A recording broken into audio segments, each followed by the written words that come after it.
Keep in touch with the Wolf Connection Podcast on our Instagram handle at the Wolf Connection Pod, or email us your questions, comments, and guest ideas to podcast@wolfconnection.org. Thank you for your support, and howls to you all. Welcome to the Wolf Connection Podcast. I'm your host, John Kaufman.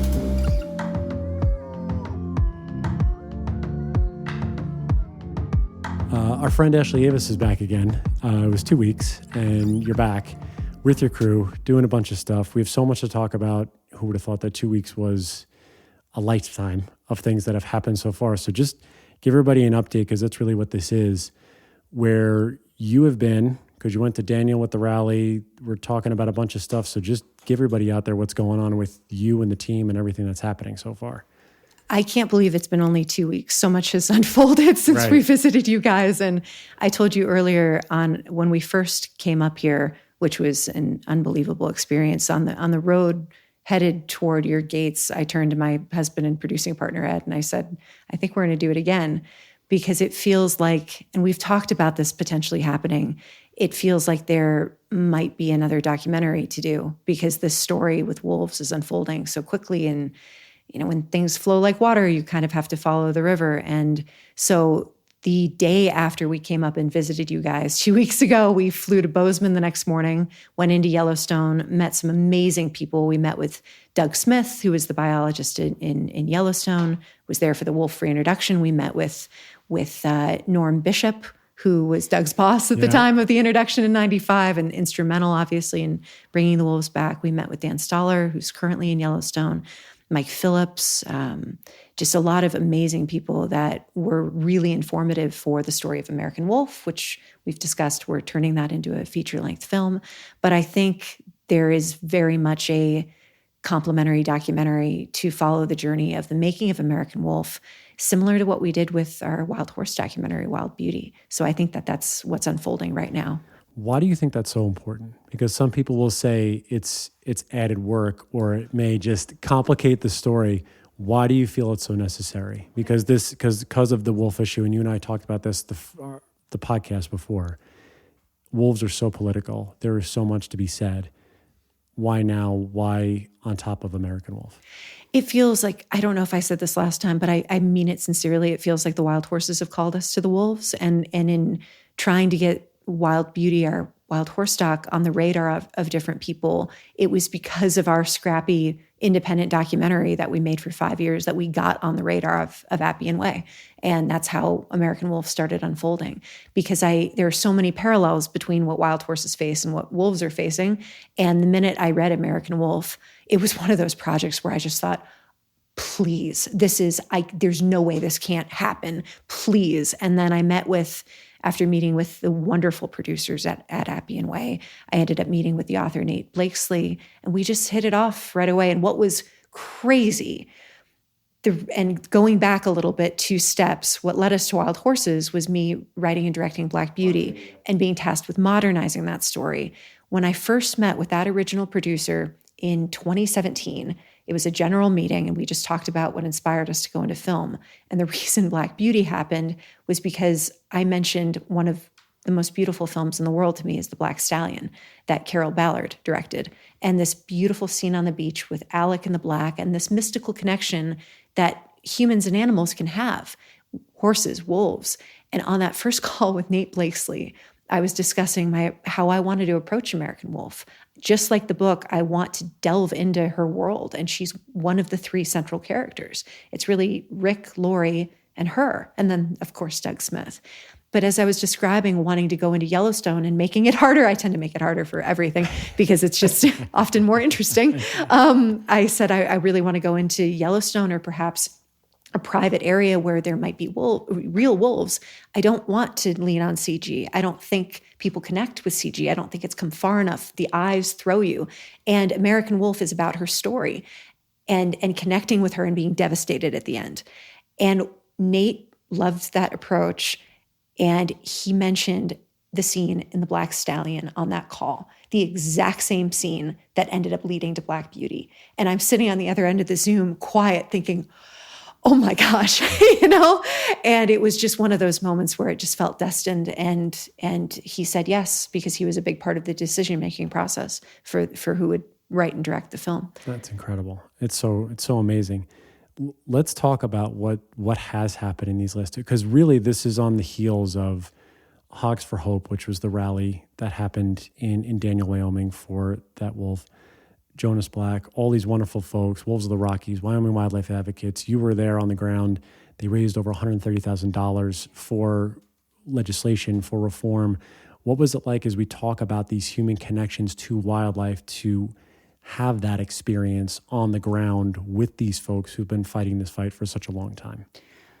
I loved meeting everybody. It was such a positive experience, which was so refreshing being in the wildlife space, advocacy space, just seeing people come together, obviously on one side. What was devastating was being with you guys just a week prior and then going into Yellowstone and seeing all of the resplendent beauty that we have to protect. And then driving down there, and even 30 minutes away, we stopped for gas, and I could just feel everyone was nervous about what was about to occur, and Jonas and the caravan driving in. But it's so sad that, and this isn't a reflection by any means on everybody in Daniel. There were residents that came out and followed us, and I spoke to a couple of them. They were disgusted with what Cody did, and it was very clear. One woman spoke to us, and we did an interview. She said a lot of people are scared to come out against him because if they stand with wolves, even if they disagree with what he did, they're alienating some of their community, and that was just, that was heartbreaking. And driving up to that rally, the fact that you might know this, I didn't see it, but they killed a coyote and strapped tape around its mouth and killed it and left it in front of, I believe, the sign of Daniel.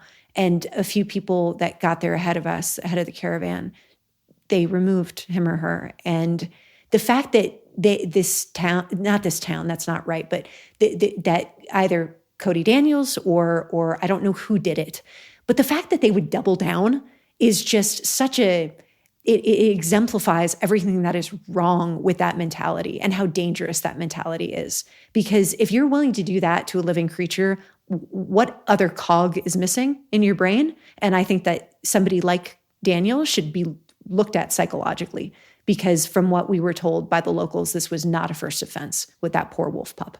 So I hope that her death won't be in vain and people will latch onto this, and this will start a movement, a much needed movement, that Wyoming, Montana, and Idaho do not stand by themselves. They're part of this country, and they've got to stop acting like it's the wild, wild west. This has to change. Yeah.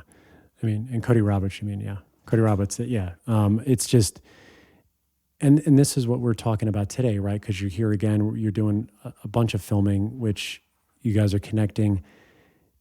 It's, where do you feel like this human connection is being lost? Because we had, you interviewed me for part of what you're doing.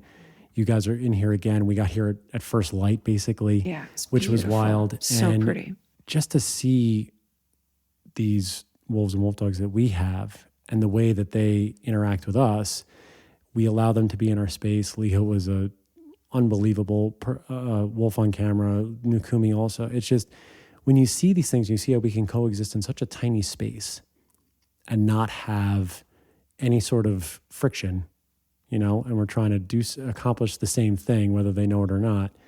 Why are we losing that out in these wild places? Why are we losing this out in the West where we're, just trying to all coexist? Well, I wonder, just for people in general and the direction that the world is going, we're so internal these days, and to come out here and to see big skies and to see nature as far as your eyes can take in and to be able to interact with wolves. I think people need to get out into nature more. And there was this miraculous thing that happened when we were out on the road on and off for 5 years looking for wild horses. You spend a day or two away from a city, and it's like something unlocks in your spirit. You just feel different. You feel the sense of being alive. And Thoreau has that beautiful quote: "We need the tonic of wildness." And I think that people, if there's a message to people, get out and get into the wild. Whether it's wolves, it's horses, it's going to Yellowstone or Yosemite. there is something I think that unlocks in our spirit that perhaps is ancient or primal. And just like the relationship with the wolf, so many people think of wolves as scary. We've talked about the mythology, the big bad wolf. Right. Stepping into their habitat, there is nothing, you feel the sense of kinship with them. And it feels like a sense of knowing between you. If you're still and your hearts are pure, if that makes sense, I know it does. But for the other side of the antiquated thinking, for somebody like Cody Daniels, just as an example, we heard that he's multi-generational. I think it's education. I think it's the way parents teach you, and getting out of that mentality. I just wonder if I don't know. I would love to sit across from Cody Daniels, and if he ever hears this, there's a challenge. I'd love to sit across from him and talk to him and understand why, from his perspective, he thinks that that's okay. I would love to speak with him. Yeah. I mean, if we put that out there, I think, hopefully, maybe that'll come down the pike at some point, and have Cody Roberts and, people of that town that obviously there's always going to be a divide. And that's why wolves are so political, right? We always have this, it's almost like it's this dividing line through the country that we've seen. And Stephen and I have talked about this at length on the podcast about why that is and what brings those things there. Obviously, you guys went to the rally, and out of the rally, though, is born something even bigger, which I don't know if that was, your doing or was a collective, but you've posted a lot on your social media as well as the Wild Beauty Foundation about this rally and this cry for the wild and this rally for wolves that's coming in DC actually at the end of this month. Just go into that of what's happening there, because that is a huge step forward where, we saw I think it was the 4 or 5 of you locked in arms, you, Kim, Kristen, and Jonas. Just explain how that was born out and why DC, why now, why the rally, and what is it, what's it going to entail? I think there's this amazing ripple effect happening between a lot of very good people. And because of the trip we just took to Yellowstone, and through other friends and contacts, I ended up getting connected to all of these incredible people, including Kim, and through her, Kristen. And when we were talking about the rally, we were supposed to be in Montana at the time. And I looked at my husband and I said, well, we gotta drive 6 hours tomorrow morning and go to this thing. And also, can you find a crew to film it starting at, 6 a.m. And my amazing Ed figured that out. But in talking to Kim a few days before the rally, the last stop was supposed to be Daniel. And we just came from DC and we planned that event for the horses for 8 months. And we learned so much. And so we were chatting and just, why don't we take this on the road to DC? Would Jonas be willing? Could that be the final stop? And so she talked to him and he said yes. And so it's very much, it's an everyone's invited event. I don't think, people talk about in the horse world, which I've been so involved in, I'm sure it's the same with wolves. Like there's no one person that's going to solve this. It's a pack. It's a team effort. It's every organization is doing something different. And that's the spirit of what we want to bring to DC. Everyone's invited. Everyone has a seat at the table. It's going to take all of us. And on June 26th, let's spill as many people into the House as possible. And I know the Senate's on recess, but their staffers will be there. Everybody should be spilling into DC and making that a day for the wolves, and using that poor wolf pup who Jonas has named Hope as a symbol of what's wrong. And that's what we hope to bring to DC for a larger effort. I think we've been discussing perhaps a new bill that needs to be introduced. Yeah, and like you said, it's a collective effort, and we talked about this the last visit and today as you guys have been on site, just really about how we as a species we've co-evolved together with all. And it's not just wolves; it's all these other species that are around. The bison and the elk and the wolves and the coyotes and the mountain lions and the bears. And so we've lived throughout our history. At some point, obviously, as we go back in time, a little bit more primitive, but we were there and we survived to a point. So there's a way to get back to that. And it's how do we get back to that point? And obviously it's, through communication, it's through collectiveness, it's through, again, putting on events such as these and a rally cry in a way that, like you said, is peaceful, progressive, and also making change, because that's the only way this stuff is going to happen. For you guys, the next step, as we were talking. You guys are headed on the road again, obviously, because you talked about Yellowstone, and obviously you're in the full swing, and it's only been 2 weeks. What are the next steps now for American Wolf? And because you went to Yellowstone already a little bit, you saw Doug, you saw Dan, as you were saying before. What are those next steps now to continue to bring this story to fruition as you guys are on that journey? So we've been developing the story for almost a year, for the pitch, for the way that we're going to approach the film, pitching the different studios. And so I can't wait to be able to tell you who actually is our studio partner. It's so exciting. It should be in a couple of weeks. But as I told you, Leonardo DiCaprio is producing. But right now, I really wanted to go to Yellowstone to color in some of the textures that maybe weren't in the book version that I need for the film. I love writing the way people speak. I really study intonation and speech patterns and nuances and idiosyncrasies. And I think I told you last time, Rick McIntyre loves classic rock, and he was attributing different songs to different wolves, and that became part of the pitch because I met him last fall and he was doing that. So I wanted to go in, and I took a journal full of notes already, just hearing people's different stories, their perspectives on the reintroduction. I didn't realize children were standing at the gate, a line of kids when wolves were introduced in 95, and and that was with Norm Bishop. And I got to see he's, going through different books and showing me photos. And those are the moments, and it is the extra work, but that's just the way you're supposed to approach a project like this. Totally.